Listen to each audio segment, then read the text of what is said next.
Hey everybody, this is Kenneth Justin from the Den of Evolution Church. I welcome you all for a Sunday morning live service. So I believe that if you have been tuning in for our live services for the past few weeks, I believe that it was a blessing to you. And I also believe that today will be a blessing to you because God is here. God is in your room. Wherever you are seated, God is there and He is going to work in your life. He is going to speak to you and He is going to change your life. So be in a place of expectation. Grab your Bible, grab your note and grab your pen and sit in a comfortable place where you won't be disturbed. God is going to speak to you today, and I would request you to drop comments saying hi so that I can check on them later. So this is hi from Kenneth Justin, and I'm just excited that the lockdown is being lifted and we are all going to gather together for worship to seek God and hear God soon. So let's just pray and believe that the setup, everyone, the Den of Evolution Church family, everybody who is outside Chennai, I pray and believe that you'll be back soon so that we can gather together and seek God and love God and hear from God together. And the others who are new, this is our church is in Chennai. So we are in Chennai. This is a non-denominational church, a non-religious church, a non-traditional church, a church that's focused on Jesus, a church that believes in the Bible, a church that believes in the anointing of the Holy Spirit, and a church that believes in the gifts of the Spirit, a church that believes that we as children of God are called to be the light of this world, a church that believes that we as a church, we are a family that has God as a father and that we love each other, and we also believe that we are an army that goes out and changes the world. So that's us, the Den of Evolution Church. So if you're not part of any other church and if you want to become a part of your church, so please contact us. You can drop a comment or you can send us a message through Facebook, or you can contact us. There are details online, so you can contact us and we'll get back to you and we'll lead you to be connected with the church family. So now as people are joining us, I just want to pray and let's just go into the word of God today. I'm going to just pray right now. So let's have faith that God will speak to you today. Have faith that something will shift in your life today. So let this not be another sermon in the box. Let this be a sermon that splits your life into two. So let's pray. Daddy, right now I pray that you, through your Spirit, will release your power and might into the lives of your children today. Even as they hear my voice, Daddy, let your voice break forth and let your power break forth and change their lives. Give them a heart and mind that's focused. Let spiritual hunger be birthed in their hearts. And let them reach out to you, even as I speak, so that they'll be set free, so that they'll be touched, so that they'll be activated, so that they'll have an encounter with you and fall deep in love with you. That's my deepest prayer, that they will fall deeper and deeper in love with you as they hear the word. Let this not feed their head. Let this message feed their heart and draw them close to you. In Jesus' mighty name I pray. Amen. So if you have seen the poster, the title of my sermon is No Problemo. So no problemo is a Spanish English slang word that just means no problem. So as humans, we all have problems in life. We all go through one problem or the other. If you think you are the only person on earth who has problems, I'm sorry to break that lie over your life. Everybody has problems. Everybody is going through something. So the reason problems, see, most people they just jump from problem to problem. They just move from problem to problem. They're stuck. Their life is all about their problems. Every day they wake up and think about their problems. Every day they go to sleep thinking about their problems. Throughout the day they're thinking about their problems, praying about their problems, talking about their problems. It's life. The life, for most people, life is always about problems. So today, I want to help you get out of the cycle so that you can live a life for God, a life of purpose, a life filled with joy and peace, so that you can live the life God wants you to live and not be stuck in this cycle where your life is always covered with problems, where you're always thinking about problems, where you're always strained and in a place of stress. So, this is how you overcome your life's problems. See, the problem with your life's problem is not in the actual problems. The problem with your life's problems is in your perspectives and beliefs.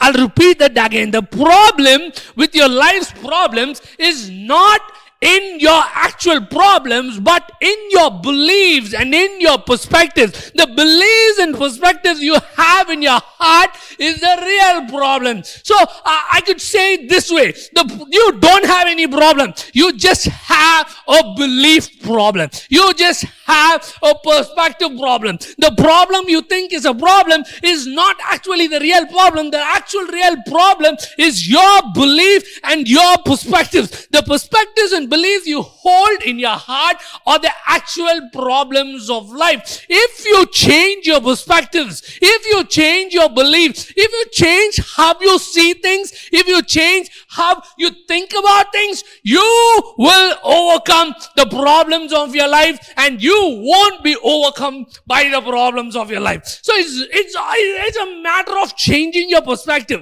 It's a matter of changing your belief system. So the first change in perspective that has to happen is in your perspective of life.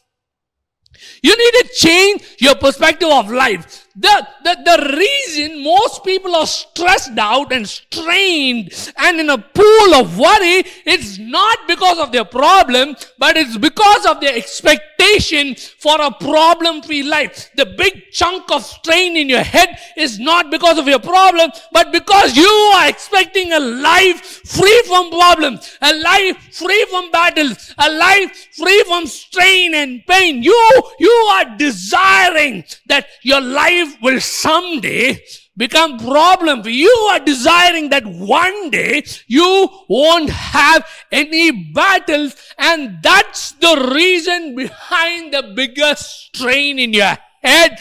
And the Bible says in John 16:33, this is Jesus speaking. Jesus said, in this world you will have trouble. Jesus didn't say you may have trouble. Jesus said you will have trouble, but take heart, I have overcome this world. What did Jesus say? Jesus said, in this world, as long as you're going to be on planet Earth, you are going to have trouble, you're going to have problems, you are going to face battles. That's normal, that's natural, that's reality. But if you expect a problem-free life, if you expect a battle-free life, you will be swimming in a pool of disappointment all your life. God didn't promise that. Jesus didn't promise that. Jesus said, in this world, you will have trouble. In this world, you will have problems. See, so many people have this wrong belief that if this changes, the problems in my life won't be there. If I get that, I'll be problem free. If I have a better car, if I have a better job, if I have a better spouse, if I get married, or if I can become single again. See, the singles, they think their problem is in their singleness and they want to get married, and the married, they think their problem is in being married and they want to be single again. But the singles think, if I get married, I won't have problem. The married ones think, if I become single again, I won't have these problems. People who don't have kids, they think, okay, if I have a kid, if I have a baby, all my problems will stop. And there are people on earth who have a baby and think, okay, I have a baby, I have a big problem. See, problems are not going to stop if you get a better job or a better spouse or a better house or a better phone. Problems are not going to stop. You are going to have problems in life no matter what. You can be rich, you can be poor, you can be single, you can be married, you can have a nice car, you may not have a nice car, you can have a nice house, you may not have a nice house, you are going to have problems. So there is this common belief in the world that if I have more money, I won't have problems. Go and talk to the rich people in this world. They have problems too. As long as Jesus said, in this world, you will have trouble. You will face battles. You will have resistance. You will go through stuff that's normal, that's natural, that's a part of life. So you need to change your perspective. You must stop expecting a problem-free life. You must stop expecting a battle-free life. So when battles hit your life, when problems knock at your door, don't be surprised. It's normal. Jesus said, in this world, you will have trouble. As long as you're going to be on planet Earth. See, if you move to planet Heaven, you won't have problems. But if you want to move into planet Heaven, you need to die. So, as long as you're going to be on planet Earth, as long as you're going to be here breathing and farting, you are going to have problems, you are going to have trouble, you are going to face battles. That's reality. But you don't have to be shaken by the truth, because Jesus didn't stop with that. Jesus said, take heart, I have overcome this world. In this world you will have trouble, but take heart. Don't be moved. Don't be shaken. Don't feel bad that problems are a part of life. Don't feel bad. Don't be scared that battles are going to come against you. Take heart. I have overcome this world. Jesus didn't promise a problem-free life, but Jesus promised victory. He promised victory over all our problems, victory over all the battles you face, victory over everything you encounter in life. He has promised us victory, and He has promised to be with us through it all. So we don't have to be shaken, but you need to get all those wrong perspectives and wrong beliefs about a life being a bed of roses out of your life, so that you can really handle the problems of your life. Because when you think life can be easy if I have more money, life can be easy if I have better friends, or if I be part of a better church, it's not going to work. Problems are going to come. No matter where you are, no matter who you get married to, no matter how much money you have, you are going to have problems. You are going to face trouble. You are going to you're going to see yourself in battles. You just have to accept that. You just have to accept that this is normal, this is natural, this is how life works. When you change your perspective, when you change your perspective about life, when you change your beliefs, when you accept this reality, you will be at ease. Because you are not fighting for something else. You know, because the most of the time you are fighting for a life that's not yours. You don't want your life because your life is filled with problems. And you look at your friend on Instagram and you think your friend is having a better life. No, your friend is going through something really bad, and he may have problems bigger than you, but he's just faking it, and you are comparing yourself to his fake pictures on Instagram. So stop doing that and accept the reality. Accept this is how life works. Life will have its share of problems, troubles, and battles. That's normal. In this world, you will have trouble. The next perspective shift you need to have is in your perspective about God.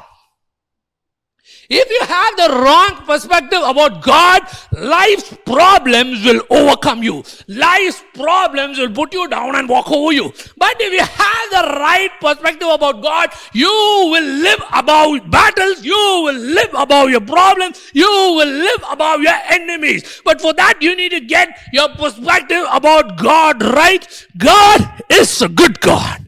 God is not a bad God. God is a good God, and He is always working for your good.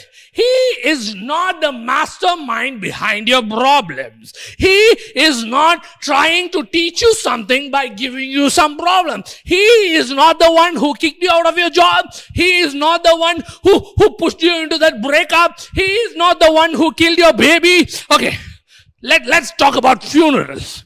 I hate funerals. I hate funerals. The reason I hate funerals is because people gather together in a funeral, someone dies, and they blame God for something He didn't do. They say, God killed him. Oh, okay. They don't do that. They don't say. That's unchristian. So the Christian way to say that God killed someone is, God took him. God took her. That's the Christian way to say it. That sounds spiritual. God took him. And people give funny, stupid reasons. People say, God wanted that person in heaven. That's why God took them. If God wanted someone in heaven, why did He send them to earth in the first place? See, God is not some psycho seated in heaven who sends people to earth, then thinks, okay, it would be better if he was with me, so I'll just kill him, I'll just put him in an accident and I'll take him back to heaven. No, that's not God. Think about this. There's this guy who is 35 years old. He dies. He's left back his wife and 2 little kids. And the pastor and the church members, and they come and say, God took him. How dare we lie about God like that? What will that little child think? That little child is going to grow up thinking, my father was killed by my Father in heaven. My Father on earth was killed by my Father in heaven. So my Father in heaven is someone who kills people and hurts people. Then why did that 35-year-old guy die? He died because he was in an accident. He didn't die because God killed him. Jesus said, I have come to give you life and life in abundance. And it is the devil who comes to steal, kill, and destroy. And we are holding God hostage for the stuff the devil does. The devil's job is to kill, steal, and destroy, not God. God has come so that He'll give us life and life in abundance. If you think God is the one who killed the 35-year-old guy, then you must think that God is the one God is the mastermind behind abortions. God should be the mastermind behind biowars. God should be the mastermind behind sex trafficking. If this is true, that has to be true. But this is not true. God didn't kill that guy. God is not behind abortions. God is not behind biowars. God is not behind sex trafficking. God is behind everything good that's happening in this world. Because the Bible says every good gift that comes down is from the Father of lights. He is a good God. Jesus didn't go around killing people. Jesus went around raising the dead. Jesus didn't go to Mary and Martha and say, hey, God took Lazarus. Let's just sing a song and read a poem about Lazarus and go back home. No, He didn't say that. He said, Lazarus, come out. He didn't go to the widow and tell, oh, your son died. Okay, God took him. I think he did something wrong. I think he was a sinner. That's why God killed him. He didn't say that. Jesus brought the boy from the dead and He gave the boy to his mother. That's Jesus. Jesus is the exact representation of God. Every definition of God you have that's not in line with Jesus is a false definition. God is good. That's why I hate funerals. Because people blame God for something He didn't do. He is not the one behind your problems. Then why do I have problems? Why am I going through this battle?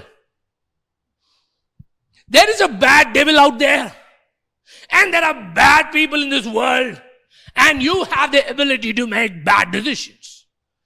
Bad things happen in your life because of the bad devil, because of the bad people around you, and because you have the ability to make bad decisions. And that's why bad things happen. It's not God. God is a good God. The Bible says in Romans 8:28 that God, in all things, God works for the good of those who love Him and who are called according to His purpose. So if you love God, if you're called according to His purpose, you need to understand that that verse applies to you, and according to that verse, God is always working for your good. See, the Bible doesn't say God works everything. The Bible says God works everything for your good. So God is not behind everything that happens on earth. The reason most people think God is the one who is doing this and doing that to teach me something, it's because they have a wrong understanding of God. They have this perspective that God is in control.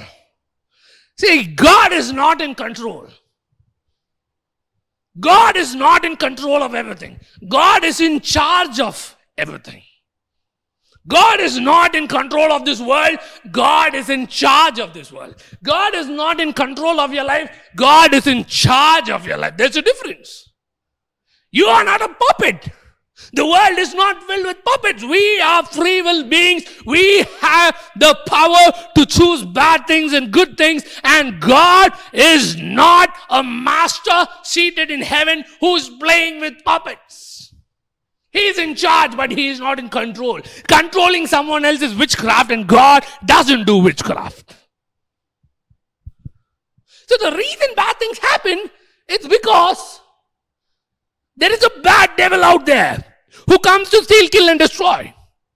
It's because there are bad people in this world. And you have the ability to make bad decisions.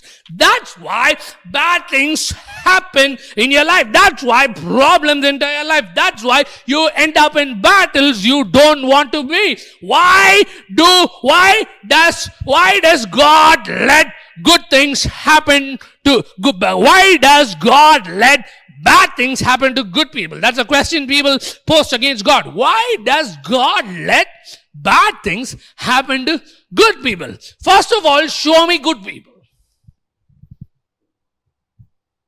The Bible says only God is good. Okay, fine. Yes, there are people who are relatively good. Fine, relatively, there are some people on earth who are really good. And the question is, why does God let bad things happen to good people? God is not letting bad things happen to good people. Good people are either letting the devil do bad things to them, or they are letting bad people do bad things to them, or they are doing bad things to themselves by making bad decisions. That's not God's problem. God is not responsible for that. God, see, I'll give you an illustration. Think about this. There is this owner, and imagine I'm the owner. I'm an owner of a house, and I rent my house to you. So you and your family, you sign the agreement, and you pay the rent, and you take over my house. I'm the owner of the house. It's my house. I built that house. I designed that house. That's my house. But now you are the rented owner of the house. If a stray dog enters your hall room, you don't have the rights to call me and blame me. You must keep your door shut. If you find ants and termites in your kitchen, you don't have the right to call me and scream at me. That's your problem. Yes, that's my house. I'm the owner, but now you are the rented owner of this house, and it's your responsibility to clean the mess. If you ask me for help, I would love to help. I'd help you. If you ask me for the plumber's number, I'm going to give you. If you're going to ask me for the number for pest control services, I'm going to guide you to pest control services. But you can't blame me. In the same way, God is the owner of this world. God is the owner of your life, but you are the rented owner of your life. We are the rented owners of this world. If something is wrong on earth, it's our problem. We are responsible. God is all the more willing to help us, guide us, and work miracles for us. But if you're going to sit there and blame God, it's not going to work because He didn't do it. He's good. He is a good God. He is a good Father. The problem in the church is that people don't want to take responsibility. Pastors don't want to take responsibility. Prophets don't want to take responsibility. Leaders don't want to take responsibility. Parents don't want to take responsibility. So what they did, they put the blame on God. And because of that, people grow up being powerless. Because you, at the back of your mind, you think that the problem in your life, it's because God allowed it or God sent it so that He can teach you a lesson. And so now you will feel powerless before your problem because the person behind your problem is God, and you know that you can't mess with God. You can't overcome God. You will feel powerless and you will get offended. Some people, they'll get offended and scream against God. Some people will get offended and won't scream against God. They'll just play silent because they really love God. But on the inside, they'll be offended with God. God, I love this. God did this to my family. God did this. God took my daughter away. God did this to my marriage. God didn't change this. God didn't change that. God didn't help me in this. I prayed. All these blames on God will create offense in your heart. And when you're offended with someone, you can't trust them. So when you're offended with God, you can't trust God. You can't have faith in God. And when you don't have faith in God, you can't receive from God. That's the devil's plan. To release a false image of God into the church so that people will get offended with God so that they won't receive from God.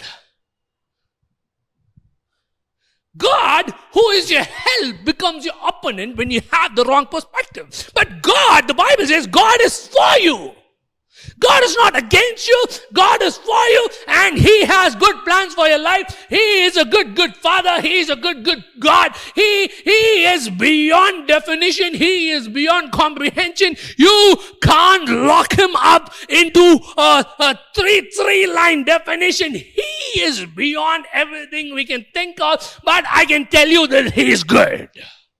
He is good. People think God is good all the time, then go back to their life and question God. God, why this? Why that? If we sing God is good all the time, we must believe that. And when you believe that, you will know that God is on your side. That God is not the one behind your problems. See, if I have stomachache, and if I go to the doctor, and the doctor treats my knee, I'm not going to be healed.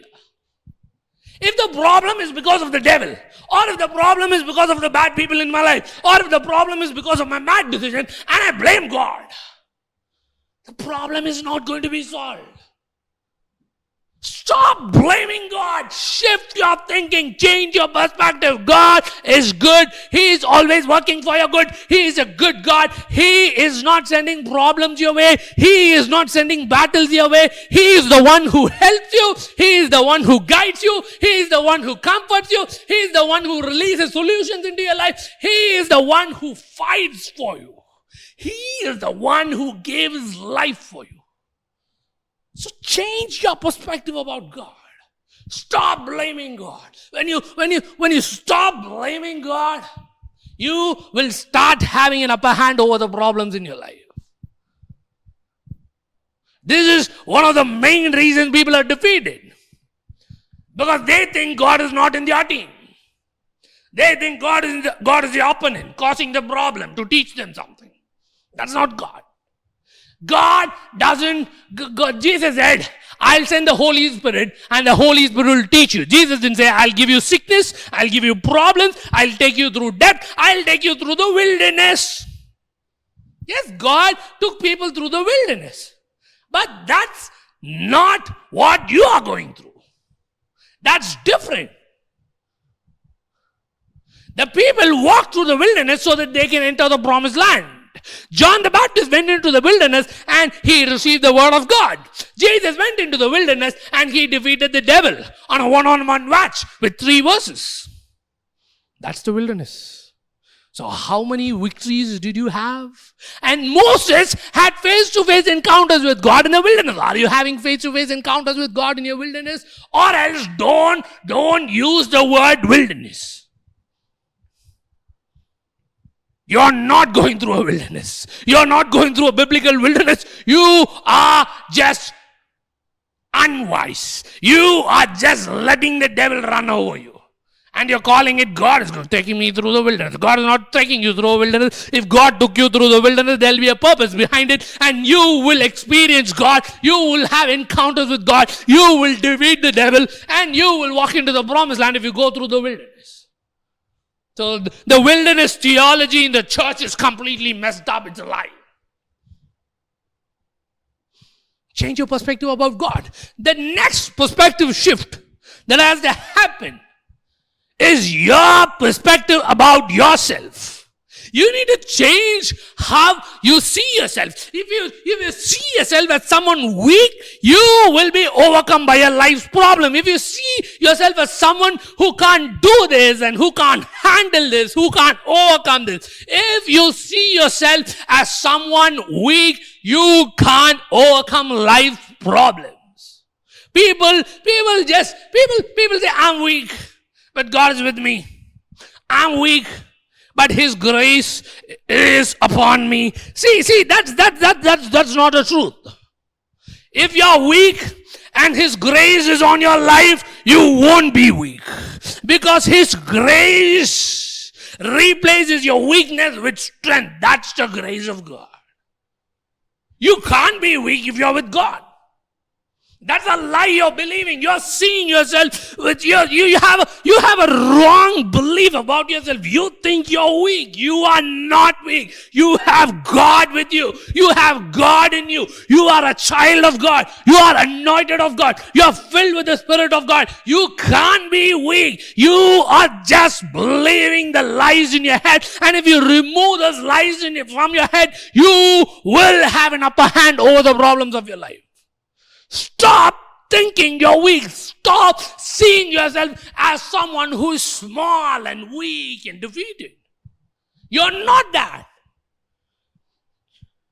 So there is a passage in the Bible, a story in the Bible that we all know. David, Goliath. So the people of Israel, they had a giant problem. They had a Goliath problem. So Goliath comes every day. Every morning Goliath comes and he challenges Saul and the people of Israel. And everybody is freaked out. Everybody is scared. The warriors of Israel, they are hiding under their blankets. Because they had a Goliath problem. They had a big problem. David shows up carrying lunch for his brothers, and he sees the problem.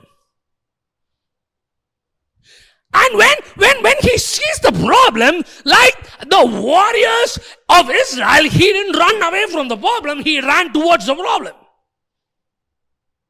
David, you're just a shepherd. Yes, I'm just a shepherd. But when a lion came against my sheep, when a bear turned against my sheep, I fought against the lion, I fought against the bear, and I killed them. The God who was with me when I fought the lion and the bear is with me now.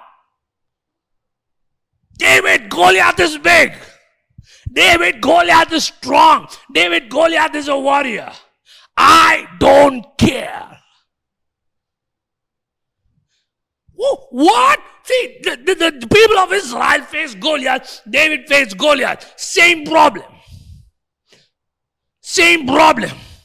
What was the difference? What was the difference? There was no voice from heaven saying, David, I have anointed you to kill Goliath. Go. There was no voice from heaven. But what made the difference? David knew who he was. David knew whose he was. David knew who was with him. And because of that, David didn't run from the problem. David ran towards the problem. Everybody was running away from Goliath. David was running towards Goliath. Everybody was running away from the battle line. David was running towards the battle line. Everybody looked at Goliath and said, oh no, we have a problem. David looked at Goliath and said, hey, I'm your problem. People looked at Goliath and said, we have a big problem. David looked at Goliath and said, you have a problem, big boy. I'm in the battle line now. You don't know me. I am a man anointed by God. God is with me. When the lion and the bear came against me, I killed them. Today I'm going to do the same. You come against me with swords and javelins and spears. I come against you in the name of the Lord. You think you're going to rip my head off today? I'm going to rip your head off today. David, how can you cut the head off of a giant? You don't have a sword. When you have faith, the enemy's sword will find its way into your hands. Goliath had a sword, David didn't have a sword, but David had faith. David knew who he was in God. David knew whose he was. David knew that God was with him. And because of that, he looked at the problem and said, you are not my problem. You are not my trouble. I'm your problem. I'm your trouble. You are not my battle. Goliath, you're not messing with me. I'm going to mess with you. When you know who you are, when you know whose you are, when you know who is with you, you will become your problem's problem. You don't really have a problem. You just have a perspective fault in your head. You just have a belief fault in your head. You think Goliath is your problem, but the truth is you are Goliath's problem. You just don't know that, and that's why you're hiding under your blanket. If you know the truth, if you change your perspective, or if you change how you see yourself, if you change the beliefs you have about your life, and you align your beliefs and perspective with the Word of God, you will not run away from your problems. You will run towards your problems. You will not hide from Goliath. You will go look at Goliath in his eye and say, hey Goliath, I'm your problem. You don't mess with God and God's people. Today I'm going to kill you. The people of Israel were scared of the same problem because they thought Goliath was the problem. David was not scared of the same problem because David thought he was the problem. Shift. Change how you see yourself. When the devil comes against you, don't think, oh no, the devil is after me. Look at the devil and say, oh no, poor old devil, you are in trouble. You messed up with the wrong boy. You messed up with the wrong girl. You knocked at the wrong door. When you find yourself stuck in a room with the devil is in trouble, not you. When armies come against you from all sides, the armies are in trouble. That's what David said. When armies rise against me, I am not scared. My heart is steadfast. That happened when Elisha was in his home and armies came against Elisha. Elisha was not scared.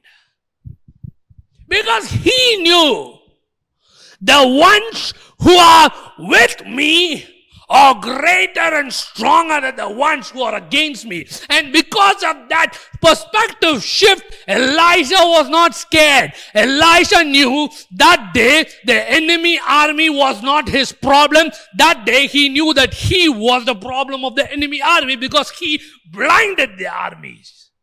He blinded them. Change the way you see yourself.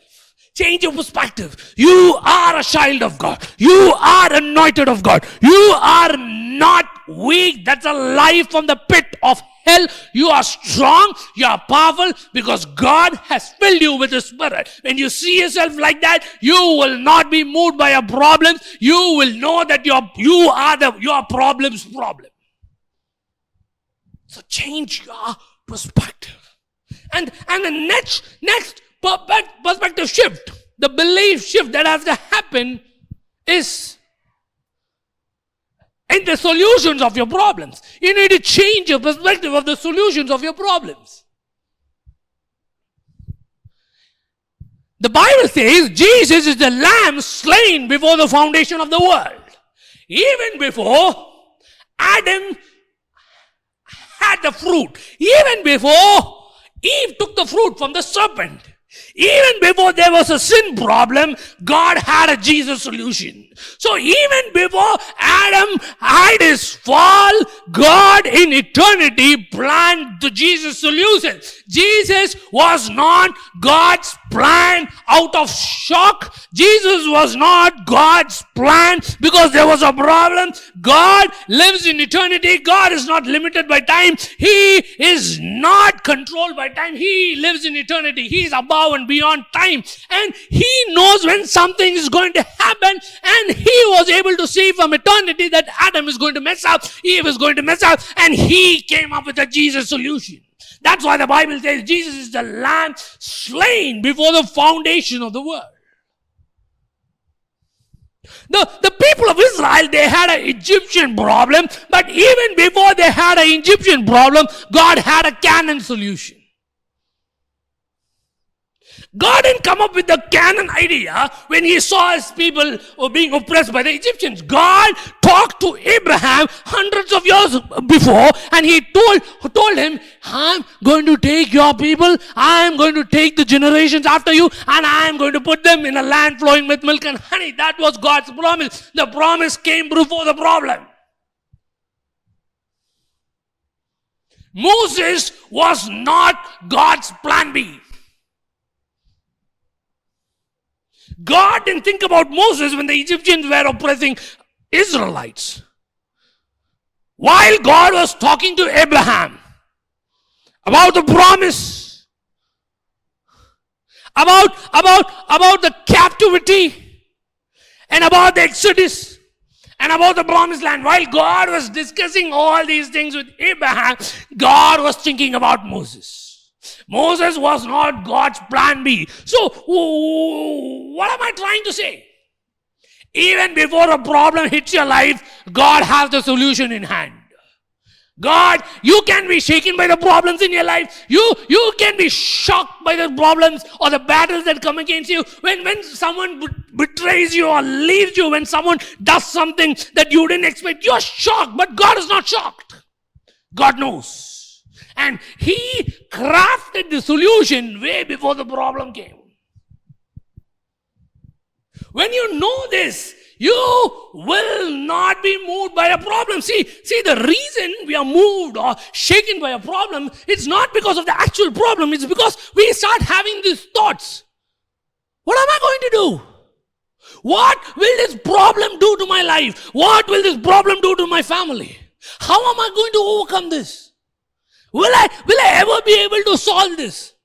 The effects of this problem, will they be constant in my life? These are the thoughts that drain you. Not the actual problem, but these afterthoughts you have because of that problem. And you don't have to have those thoughts, because there is someone in heaven who knew it was coming, and he crafted solutions for every problem, every battle you face, even before the problems and battles hit your life. Even before the world had a sin problem, God had a Jesus solution. Even before the people of Israel had an Egyptian problem, God had a Canaan solution. God had a Moses solution. In the book of John chapter 4, there is a story of Jesus and a Samaritan woman.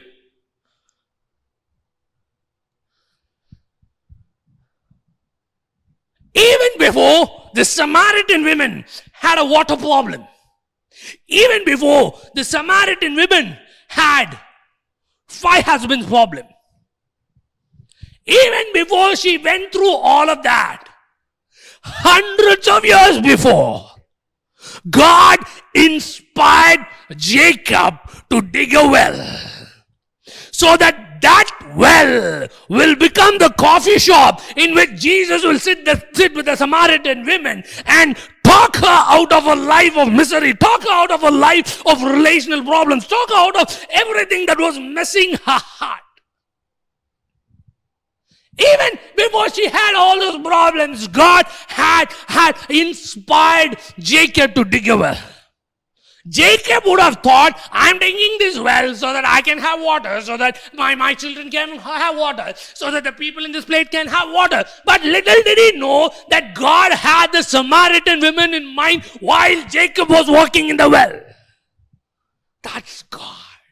He cares about you. He cares about your heart. He cares about your thoughts. He cares about your tears. He cares. And He has crafted solutions in advance. And sometimes you cry and cry and cry and cry and think God doesn't care. I want to tell you, God cares. That's why He crafted the solution way before the problem hit you. And you're crying and asking God for solution because you don't know this truth. You think God faced the problem in the same way you faced the problem. No, God lives in eternity. God is limitless. He is not limited by time. He wrote Genesis and Revelation. He knows the climax and the first scene. That's God. I don't get it. It's good that you don't get it. You shouldn't get it. Because you're limited and He's unlimited. Your logical mind shouldn't be able to explain God, who is beyond logic and beyond explanation. And that super good God cares about you, and He always crafts solutions for your problems. He always crafts solutions for your battles even before you face them. That's why Paul says, in this life, you will not be tested beyond what you can handle. The Bible says, Paul said, in this life, you will not be tested beyond what you can handle. You will never face something that you can't handle, because God knew that it was going to come against you, and He crafted a solution in advance. The solution is on the inside of you because He has put the Spirit on the inside of you. So the solution is not somewhere outside. The solution is on the inside. You just have to stop crying and start believing, and the solution will flow out of you. This is my favorite story.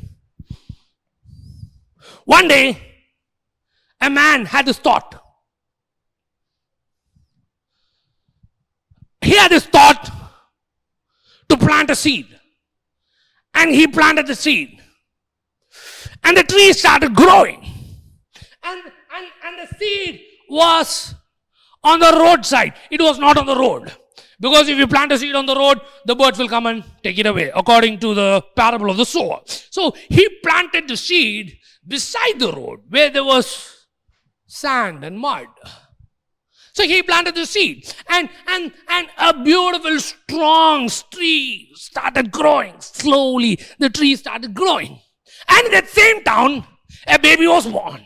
The baby was healthy, the baby was cute, the baby had cute hair, the baby had cute lips, the baby had sharp eyes, and the parents, they looked at the baby and said, oh, our baby is so nice and so cute.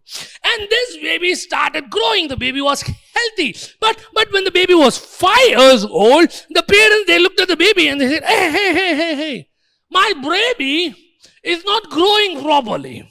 Every other baby that's 5 years old is taller than my baby. And the mother would have told this to the father, and the father would have said, this is okay, it's okay, that's not a problem. So the baby would have been 10 years old. Now everybody, every other child that's 10 years old is way taller than this boy. 15 years, 20 years. Finally, the family understands that this boy, this baby, now an adult, has a height problem. So this cute little baby grows up to be an adult man who is short. And one day Jesus comes to the town. And this man who is short, who has a height problem, he wants to see Jesus. But little did he know that God inspired someone decades before. He inspired a man to plant a seed, and that seed turned into a big tree. And that is the tree that Zacchaeus used to climb up and see Jesus. Before Zacchaeus had a height problem, God had a fig tree solution. You might think your problem is too big for you. It's not too big for God. He saw the problem from eternity. He saw that Zacchaeus would have hard to see Jesus. So he planted a tree well in advance. And when Zacchaeus had that need, when Zacchaeus had that problem, he just had to find the tree.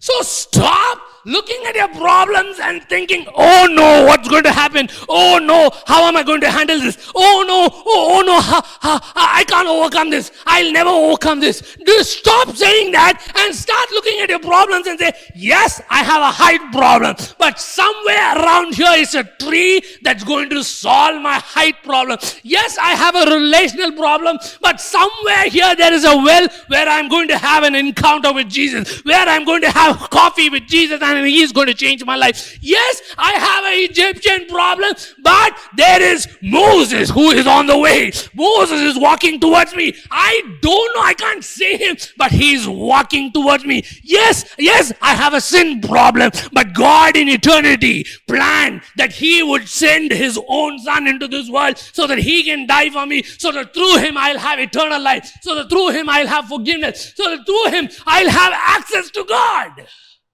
Even before problems hit this earth, God crafts solutions. Because God loves us. God doesn't want you to go through, I'm going through something. God doesn't want you to go through something. God has solutions for all your problems.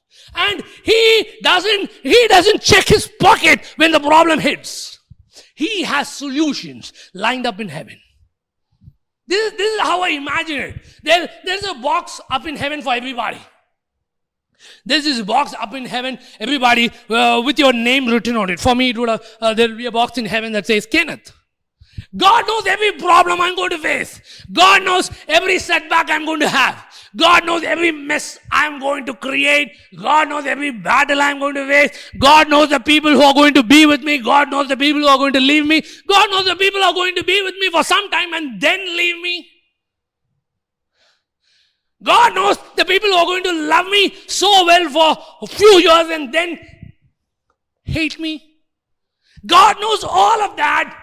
And He put every solution, every healing, every comfort I need in a box. I am shocked when stuff happens. You are shocked when stuff happens. God is not shocked because He knows the end from the beginning. He knows what's going to happen. He knows that people are going to do this to you. He knows that people are going to deceive you. He knows that this debt problem is going to come against your family. He knows all of that. And in His love and in His goodness in eternity, God took a box, wrote your name on it, and filled it with every solution, every healing. You don't have to wait. God has solutions. 4 perspective changes. You need to change your perspective about life. Stop expecting life to be problem-free and battle-free. In this world, you will have trouble. That's a reality. That's a truth. Change your perspective. Know that God is with you. Yes, problems are going to come, troubles are going to come, battles are going to come. Don't be shocked by them, but know that, take heart. I have overcome this world. The one who said that I'll have problems in this world and troubles in this world also said he has overcome this world and He is in me, He is with me, He is for me, so I can handle everything I face. That's change of perspective number 1. Change of perspective number 2. Stop blaming God. Stop holding God hostage for stuff He didn't do. God is a good God. God is not the mastermind behind your problems. God is not the mastermind behind your family's problems. God is not the mastermind behind the world's problems. God is good. He's always working for your good. He's always working for the good of people. He's always working for the good of this world. It is the devil who comes to steal, kill, and destroy. And there are bad people on this world, and you have the ability to make bad decisions. That's why bad things happen. God is a good God. He is always releasing good gifts into your life. So change your perspective of God. If you have any offense against God, why did God put me into this family? Or why did that person leave me? Why did I have to go through this? So put all those questions at the altar and believe that that's not God's fault. Take responsibility. Blame the devil. Blame people.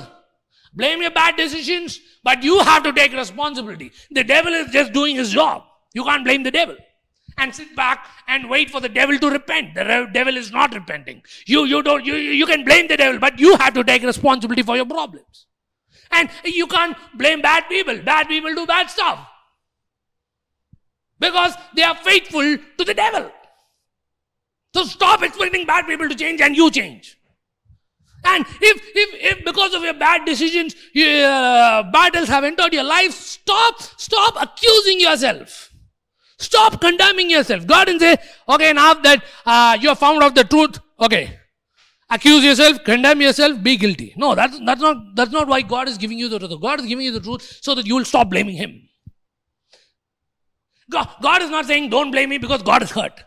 God is saying don't blame me because I am on your side. You think I am against you. You think I am your problem. I am not your problem. I am the problem solver. See, if you think, if you have a dad and you think your dad is bad, but your dad is really good, and someone messes with you in school, you're not going to tell your dad because you think your dad is bad. But if you know that your dad is good, you'll go to your dad, and your dad is going to show up on school the next day, and your dad is going to thrash that guy who messed up with you. That's God. God is good. He is always working for your good. See God in the right way. Take all those questions, all those accusations you have against God, and believe that He is a good Father who is always working for your good. Always. Next perspective shift is you must stop seeing yourself as someone weak. I feel weak. Who told you your feelings are true?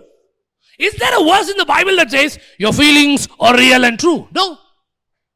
Then how on earth do you say, I feel weak, so I am weak. I feel small, so I am small. I feel miserable, so I am miserable. Who told you to think like that? That's wrong. Who told you your feelings are right? The truth is in the Word of God, and the Word of God says you are a child of God, you are anointed of God, you are filled with the Spirit of God, so you can't be weak, you are powerful, you are mighty, you are strong. So when you get that, you won't see your problem as your problem, you will see yourself as your problem's problem. The people looked at Goliath and said, oh no, we have a problem. David looked at Goliath and said, oh no, you have a problem. People looked at Goliath and said, oh no, we have a big trouble. We are in big trouble. We are in big trouble. David looked at Goliath and said, oh big boy, you are in big trouble. You crossed your lines. Perspective, change how you see yourself. And the next is change how you see the solutions for your problems. Stop thinking that you have to pray and go on a hunger strike and manipulate God and motivate God to release solutions. I'm not against praying, I'm not against fasting, but your intentions matters. If your intent is to motivate God and manipulate God to give you a solution, you have a wrong perspective of God. God has already crafted solutions for every problem you will face. Even before there was a sin problem, God had a Jesus solution. Even before the people of Israel had an Egyptian problem, God had a Moses solution. God had a Canaan solution. Even before the Samaritan woman had a water problem, even before she had relational problems, God inspired Jacob to dig a well. Even before Zacchaeus had a height problem, God had a victory solution. God always crafts solutions even before the problems and troubles and battles hit your life. You need to shift these, you need to make these 4 shifts in your mind. You need to change your beliefs. You need to change how you see life. You need to change how you see God. You need to change how you see yourself. You need to change how you see the solutions to your problems. And I want to just finish with this. There's something else I want to share. This is a disclaimer. I want to add this. If I don't add this, the entire message won't contain the complete truth. Some problems in your life are not going to change. They'll never be solved. Some problems are not going to be solved. Some problems are going to take time. Because for some problems to, some solutions to manifest, you have to change. For some solutions to manifest in your life, the people around you have to change. For some problems, those problems are not going to change. Some problems will take time. Some problems will be solved instantly. Then there will be some problems that will take time.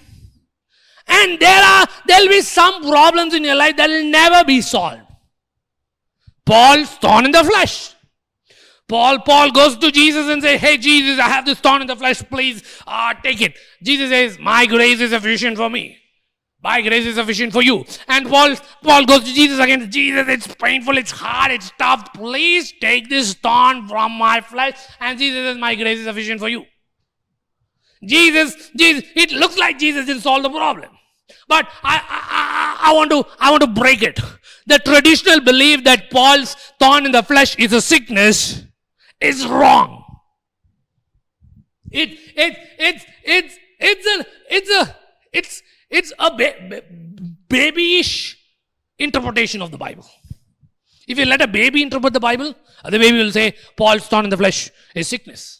So that's what people have done with that verse. You have to, when you take a verse out of the Bible, you must see it in the context. You must see the original intent. You must see the historical background, and you must read it in context. And if you read that verse in context, you will know that Paul is not talking about sickness. Paul is talking about opposition, persecution, and resistance he had because of the gospel. Jesus never said, your life will be persecution free. He said, if you live a righteous life, you will be persecuted. You will be opposed. You will be resisted. So Paul was asking for something that was not in the menu. So sometimes, I heard this message where Stephen Furtick once he said he once asked God, take this criticism away from my life. I'm not able to handle this criticism. I'm not able to handle this opposition. So this is what God told him. God didn't take the criticism away. God didn't take the opposition away. God said, Stephen, if I take the criticism away, if I take the opposition away, the blessing will leave.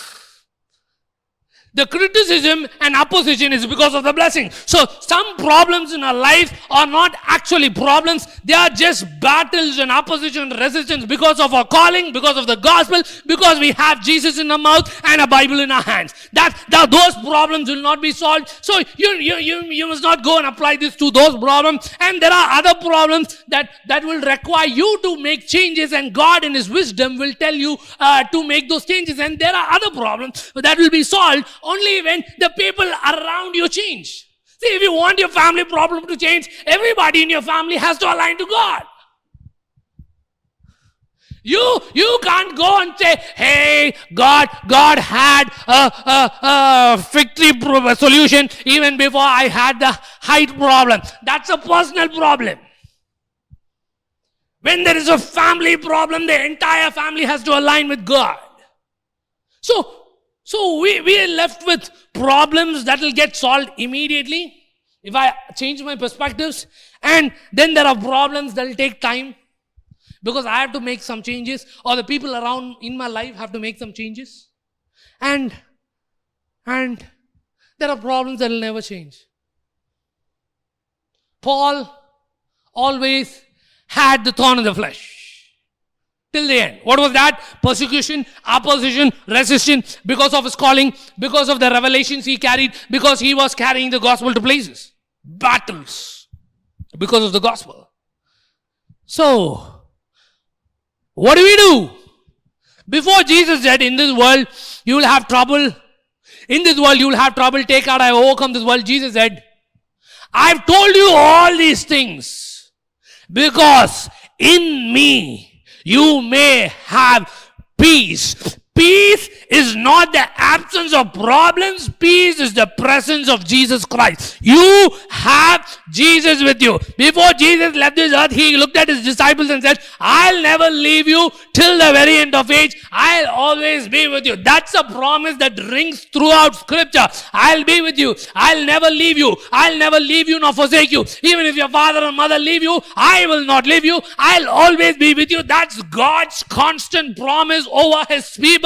And God is with you. So if God is with you, you can have peace in the midst of battle. You can have peace in the midst of trouble. You can have peace when there are people fighting you. You can have peace when there are people working against your life. You can have peace when there is financial strain in your life. You can have peace when there is a relational strain in your family. You can have peace when you don't have a job. You can have peace when you have the wrong job. You can have peace no matter what's happening around you, no matter what's happening to you, no matter what you're going through, you can have peace, because peace is a constant blessing given by God, because it's not based on your circumstances, it's based on His presence. And the Bible also says, in His presence there is fullness of joy. Psalm 16:11, in His presence there is fullness of joy. If I get a new job, I'll be happy. You are going against the Word of God. When you go against the Word of God, you can't claim the blessings of the Word of God. If that person changes, I'll be happy. If I get a better job, I'll be happy. If I get a promotion, I'll be happy. If I get a car, I'll be happy. If I get a better phone, I'll be happy. If I get married, I'll be happy. If I have kids, I'll be happy. If I buy a new house for my parents, I'll be happy. You are limiting yourself from the blessings God has for you. The Bible says, in His presence there is fullness of joy. You have access to a happy life. You have access to divine, unlimited joy in God. He is always with you, so joy is always available to you. That's why Paul said in Philippians 4:4, when Paul was writing that, he was not in Hawaii having a vacation. He was facing battles and struggles in his life. Paul didn't say, rejoice in the Lord always. I'm having a nice vacation in Hawaii. So I'm also believing that God will give you a nice vacation to Hawaii. No. He was in trouble. He was going through battles. He was going through pain. But this man who knew the truth, this man who knew that God was always with him, said, rejoice in the Lord. He didn't say rejoice in your marriage. He didn't say rejoice in your job. He didn't say rejoice in solutions. He didn't say rejoice in breakthroughs. He didn't say any of that. Some good-hearted Christians, they are sad because they are waiting on the promises God gave them over their calling. God promised me that He'll use me. Oh, I'm sad. Come on. That may sound genuine, that's stupid.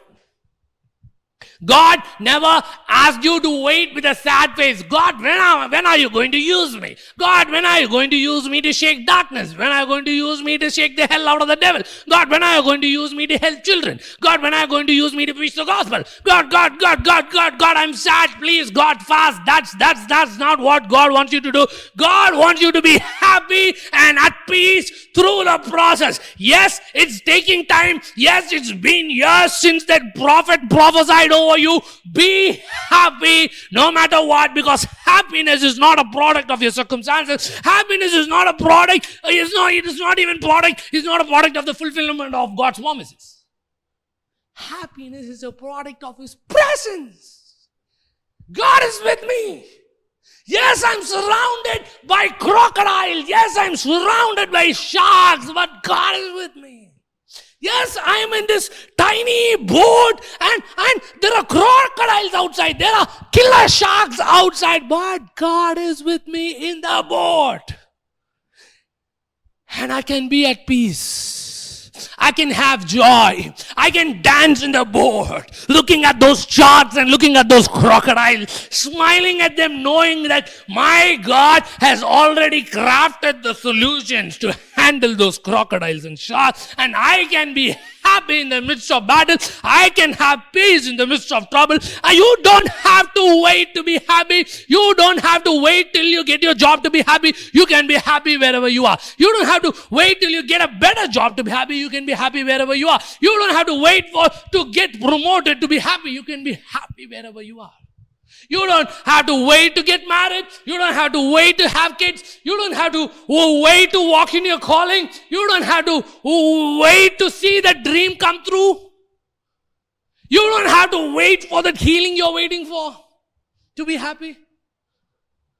You can be happy wherever you are. No matter what you're going through, no matter how messed up your life is, no matter how many sharks and crocodiles are against your life, you can be happy because in His presence there is joy, in His presence there is peace, and He will never withdraw His presence from me. He will never withdraw His presence from you. He is a good God and He is always with us. Even though I walk through the valley of shadow of death, I'll fear no evil, not because I'm something, it's because He's with me.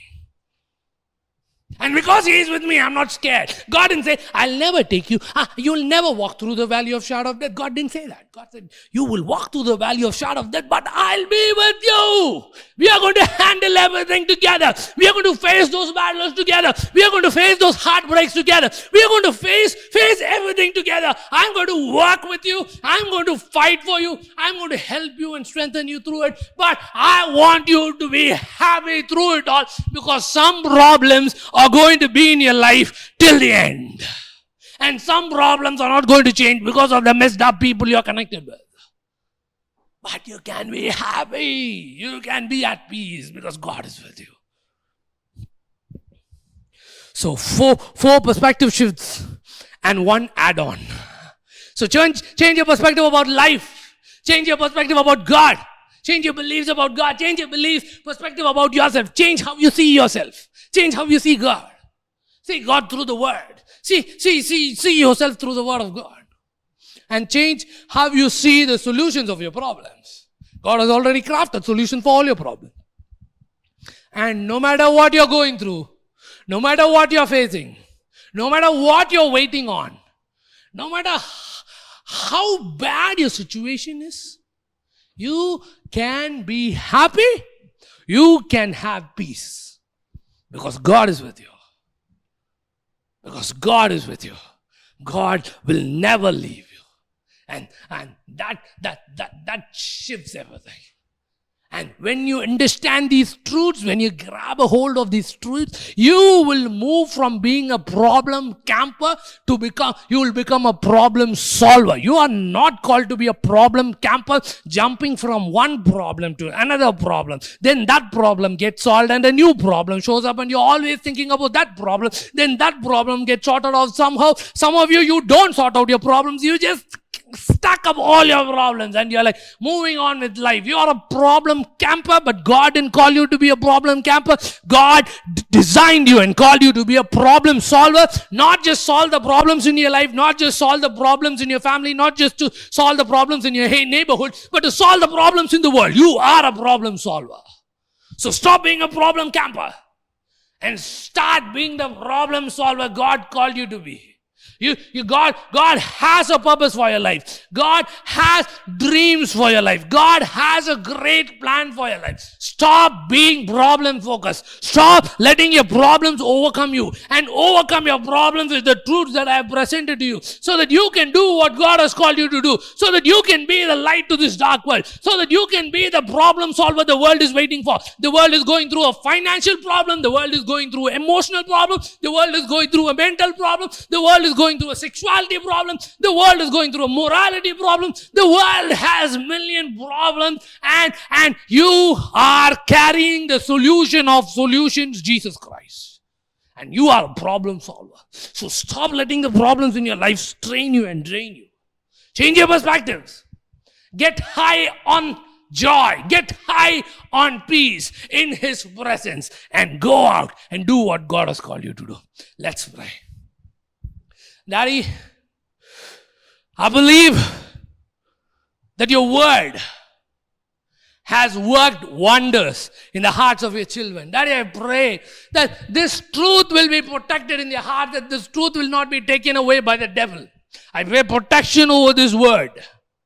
Let this word work in their hearts and change their lives. Let everyone hearing my voice, let them take this word, let them take this truth and share it with other people. So that many will be touched. So that many will be set free. To live the life you have called them to live. No problemo. Joy, peace, in abundance. Victories, in abundance. No more defeat. No more worry. No more stress. Joy and peace. That you awaken their hearts. Awaken their hearts through your Spirit. And I pray that you will continue to minister to them throughout the day. Let them not be problem focused anymore. Let them not be overcome by the problems of their life anymore. Let them know that you care. And that they can live an I don't care life. Because you care.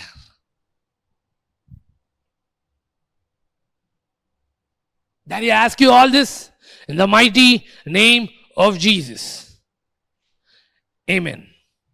So I believe that this message was helpful to you. I believe that this message blessed you. So I request you to share this link with the people you love so that they can also be blessed. So you can also drop comments if you felt something, if God did something in your heart, and if God spoke to you as I spoke. I want you to drop comments so that I can check on them later. So I love you. Every Sunday we go live 10 a.m. So I request you to join. I also request you to invite your friends or family members to join. I believe that our broadcast will be a blessing to you. I'm believing that. I'm believing that. So I love you. So this is bye from Kenneth Justin.